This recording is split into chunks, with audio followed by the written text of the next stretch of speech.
Hi, and welcome to Matt Holman Talks Mental Health, the podcast where I have the opportunity to catch up and chat with amazing humans. For this episode of the podcast, I'm so happy to introduce Sara to the conversation. Welcome, Sara. Thank you so much for having me. You know how passionate I am about mental health and my own journey and to inspire others. So to be a part of this marathon of yours, I'm thrilled.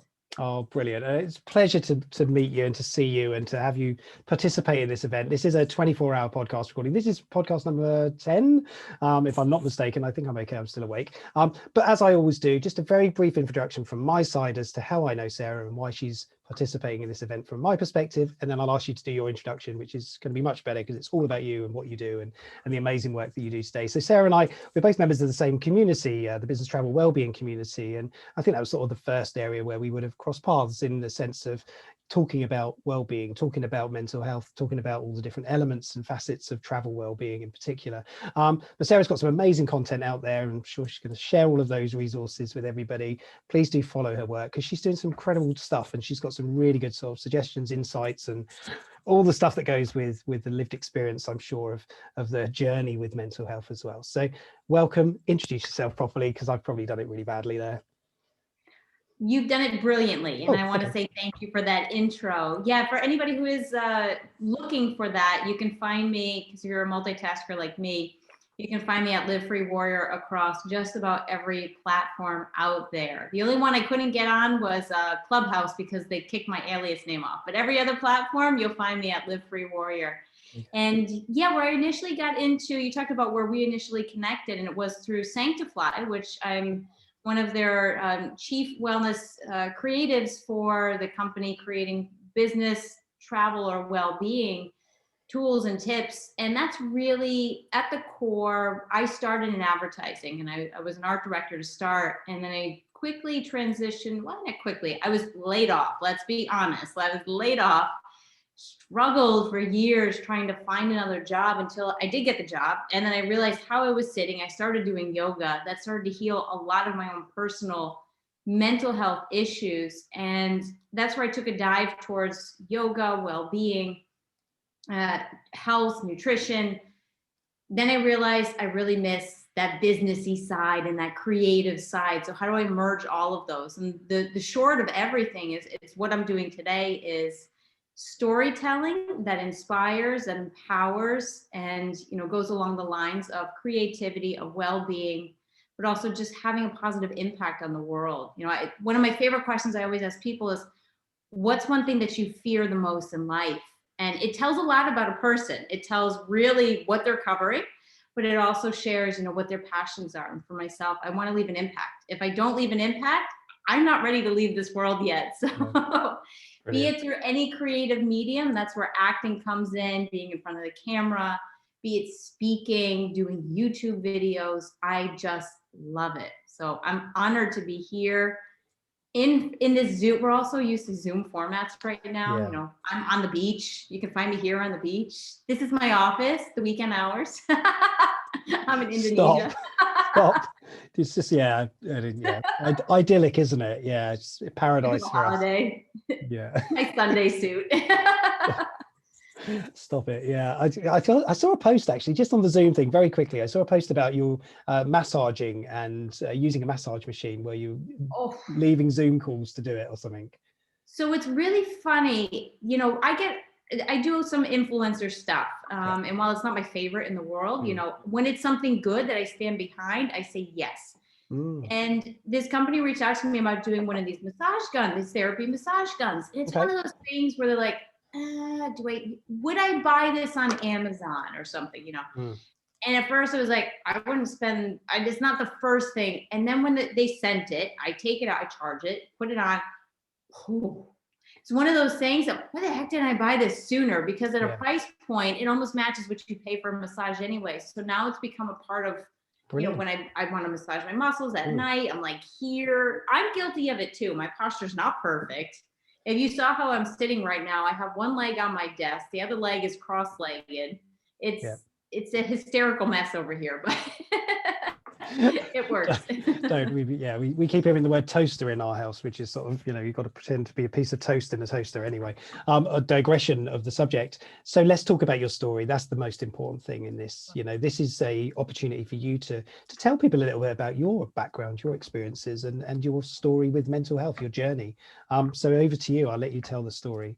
Oh, it's a toiled one. I mean, I started at a young age of 14, and I started to really struggle with, what it was an eating disorder, which is a mask for what's below the surface. Yeah. And what was below the surface is a lot of lack of self-esteem, a lot of self-doubt, a lot of personal shame, a lot of questioning who I am, what am I doing? I don't feel like I fit in, which is very typical for, now that I do a lot of research on it, for someone like myself who is a very sensitive, empathic person. And Matt, I know you are as well, because I feel it from your energy. It's something that we're gifted with. We can feel this energy. So we also absorb a lot. And I absorbed a lot of that energy to me, which led to a lot of doubt and questioning. So I struggle a lot with self-esteem, self-respect, boundaries later in my life. So with eating disorders, specifically later into alcohol addiction, I was diagnosed with cancer at 19, Hodgkin's lymphoma, which has been a gift because it has fuel. I clearly at 17 years survivor. It has been such a gift because it's given me a lot of fuel to be the human that I am today, of strong inner and mental strength. And, it doesn't seem it at the time. And you can even all of us can take this past year as an example. Yeah. We've struggled. All of us have struggled in some way or another in 2020. We've all had our stuff. But when we come out on the other end and we're able to look back and see the lessons from it and make peace with it, that amps it up to say, I'm stronger because of, as opposed to being a victim mentality. That I found a lot to be very empowering for my mental health. And then later down the line, going through layoffs, as I mentioned earlier, I divorced twice. I've, gone through a lot of changes in my life, career changes. I'm the first person who's just like, I live once, and if I want to do something, I'm going to go for it. So it's like, even at my age, people are, you're going to do acting now? I was like, why not? I started acting when I was in college, actually, and I was doing modeling and acting then. But I also had in my head this idea that, oh, you can't make a career out of that, and that's the dream killer for many people. It's either these external societal pressures that say you can or can't. And I completely bought into that, which is a bunch of BS. Because now I look back, I'm like, if I want to do something, I'm going to do it. So it gives me that fuel every single day to just keep pushing past and pushing forward.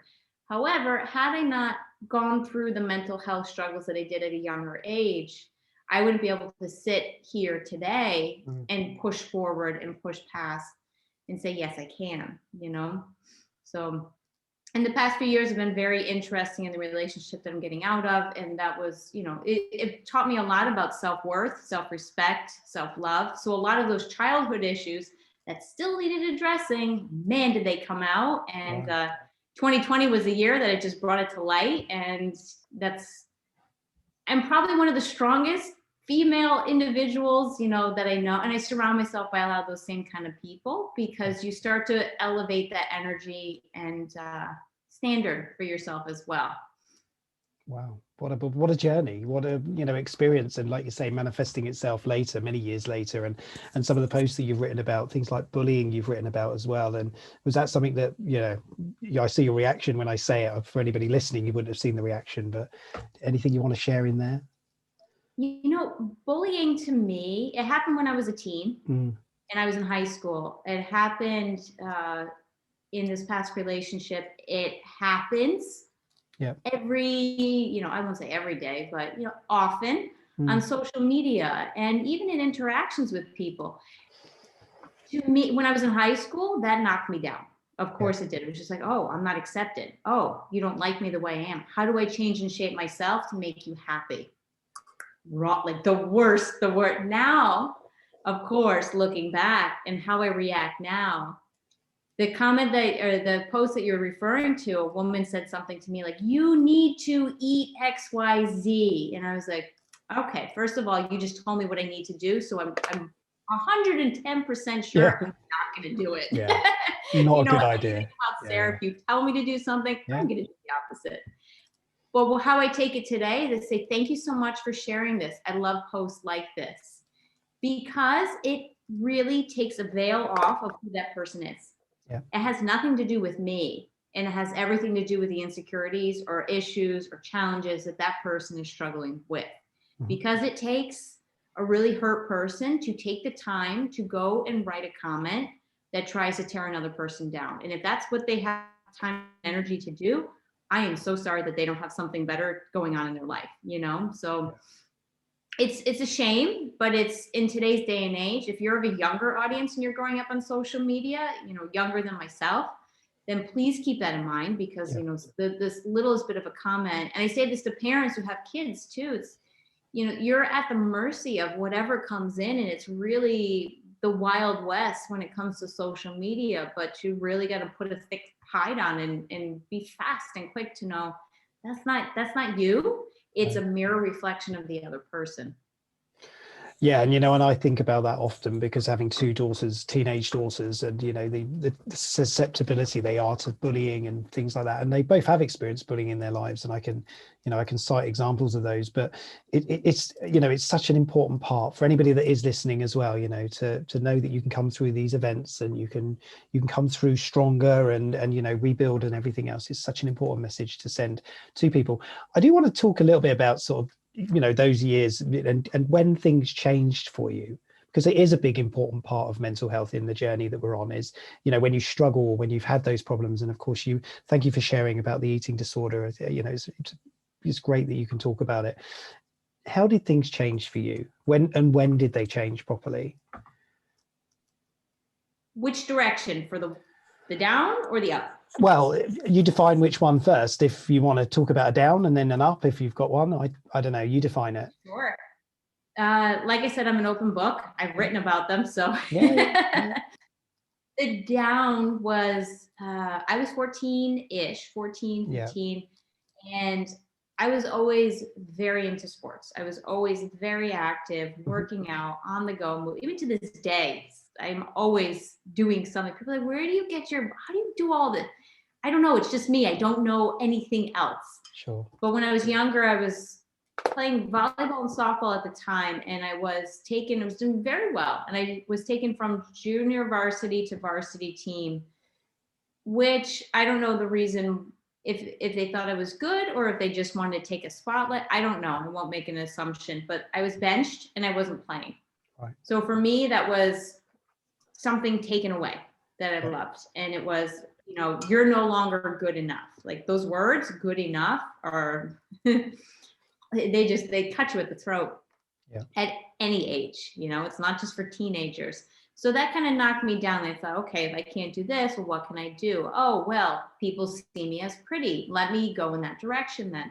So I started to think about what I could do. And that's where modeling came in. That's where, if I couldn't focus anymore, and it doesn't have to do with modeling, let me preface that. If I could not be accepted for my athleticism anymore, what can I control? You know, and it had less to do about my parents, and it had more to do about just control in general for my life, my choices, but my mental thoughts about myself more than anything. So I started to control the food that I ate, and I ate less and less and less. I reached a point where I was very underweight. You know, people say to me, "You're thin now," and it's like, this is me, very healthy, actually. Thank you, but once again, you can take your judgment and shove it to where you know.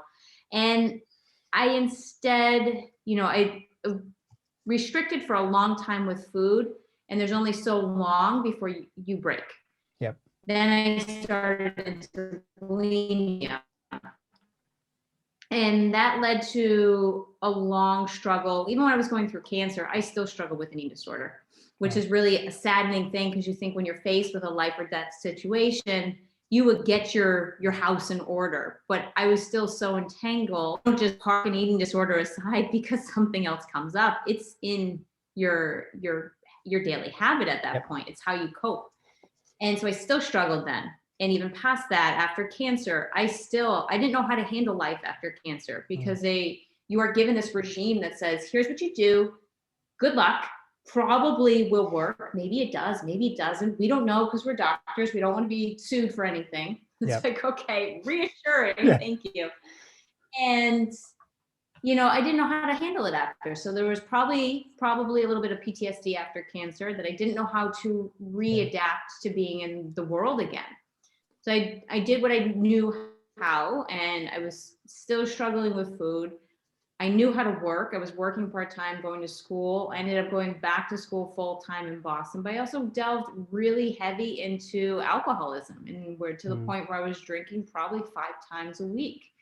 And if I wasn't drinking, I was, you know, shifting to fall into another coping mechanism of an eating disorder, you know. And I remember drugs were the one thing that I never got into. And I make light, but I tell truth. I say to people, I didn't because I knew I would love it. And it would be a very expensive habit.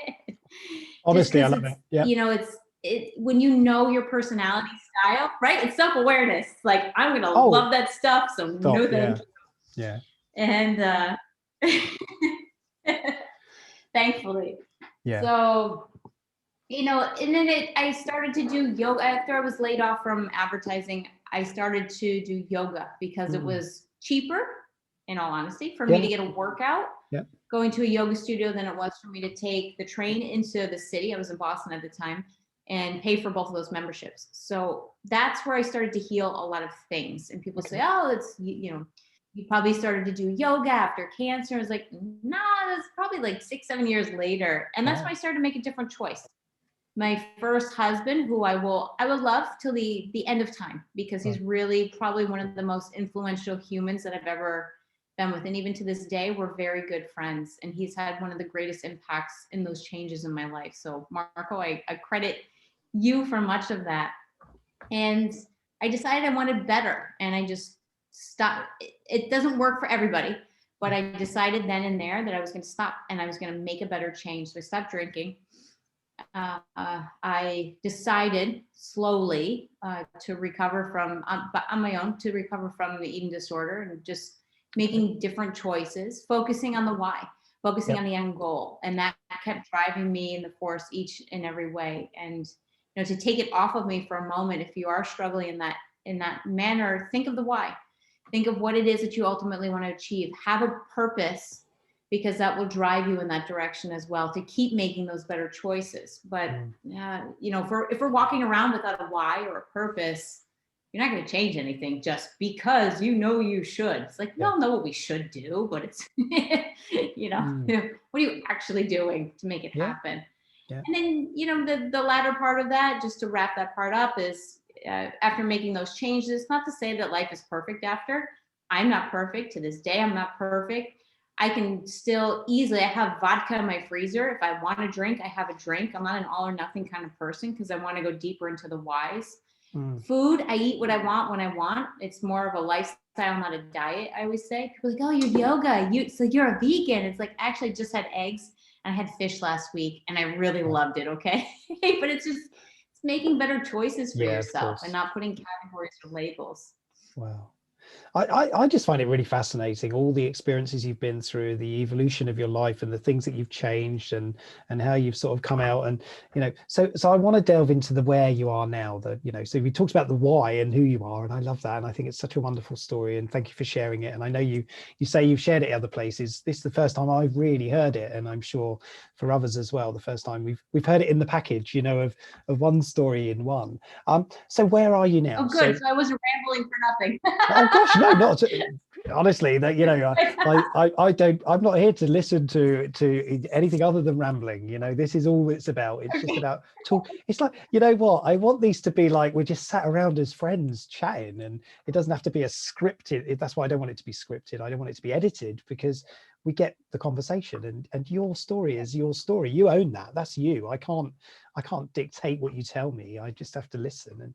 And that's the beauty of all of this, is I can sit here for 24 hours and just listen. I have to probably put my eyes open a bit later, but so really it's about where you're at now with the Live Free. I love this Live Free brand, and I really do. I think it's such a great sort of, it gives a lot of positive energy to it. So talk to that a little bit if you can, if that's all right. Absolutely. You know, Live Free to me was actually when I was writing my first book, which I'm now in version 2 of it that I'm going to rewrite because the ending has done a 180. We'll put it that way, 180. So if you've read if you're listening and have read my book and you get to the ending, life presents you with some crazy cyclones that will eat you up and spit you out, but put you on the right side. Okay. So I talk in a lot of metaphors too. My background's in advertising. Don't worry, I've got marketing background. Perfect. You know, where I am today, live free. That's where we were. Live free. I was writing my first book, and I brought all my old journals that I had from my teens and early 20s, and which I used in my book when I was writing. And I opened up one page, and I knew it was I had Live Free at the time as my brand, and it's one page that I opened to. I came across the words "live free," and it was when I was going through radiation treatment. And it's crazy because you plant seeds in your life, you have no idea when that plant is going to grow or sprout. And that was probably 10 or 13 years prior that I wrote those words to where I was in that present day. Did I have any idea what it would mean? Not at all. But in that moment, of course I cried. The histrionic side of me that's like the actress was just like, oh, I couldn't script this. Oh my goodness, can somebody roll the cameras? Come on. I've got a story behind it now. I've got it. I'll now accept my Oscar in screenwriting. And you know, where I am today with it, it's really an empowerment statement. It's a light. It is, you know, what you can create, because in any darkness, the growth happens when the light shines through the cracks. You have to break.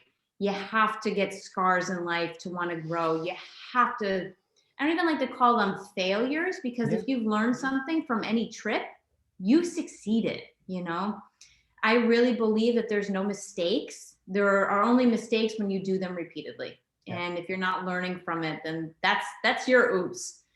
I do really feel all the accumulations of what I've done in college, what I've learned along the way in yoga, well-being, they have all taken me to what I'm doing in this exact day. I say to people, well, what kind of training have you done in acting? I was like, life training. If you want to really hear about my life, tell me how many actors have been through X, Y, Z. And I mean, I've done New York Film Academy training as well, and a lot of training in psychology, which is very intertwined with acting and also marketing, as you know, Matthew, very well. Consumerism is all based in the mind and emotions. So there you go. We've got to get in there, right? Exactly. And behind the consumer why. So that's something that I think to my advantage has all accumulated to, you know, what my personal CV would be today is who I am as a person. I love to create. I've come to that realization. I can jump in a day from yesterday, for example. I wake up 7 a.m. and I'm already hitting the ground running of social media, emails. Then I jump to, you know, stock catch-ups from the day before. I'm on phone calls in the morning, going over content, uploading content for next projects, going into, you know, as an entrepreneur, we do it all. So I'm following up with brands and companies and you know, Sanctify running, we're doing a pitch for Q2 to Q4 for a marketing proposal in business travel and well-being. So it's really jumping in and out. And I spent the afternoon, I was reading a new script. So it's everything, but I've come to realize that is me. And that's part of what Live Free is I'm not going to be just one hat. I'm going to wear 20. And I really learned to be okay with that. Yeah. One of the biggest things I struggle with is my freaking Instagram bio, because you have 150 characters. And I was like, I'm a lot of things and I don't fit just fine. So it's like freaking thing, but at the same time, it's like, who cares? Get the message out. I'm far too old. I don't know what that means. It sounds very dangerous. Is it got a hazard warning against it? Yeah. I try not to get too engaged. Yeah. Sarah, well, we're almost done, and I feel like we're only just beginning with the conversation. It's incredible, isn't it? It's sort of the time flies when you're so engrossed in these conversations. It really is.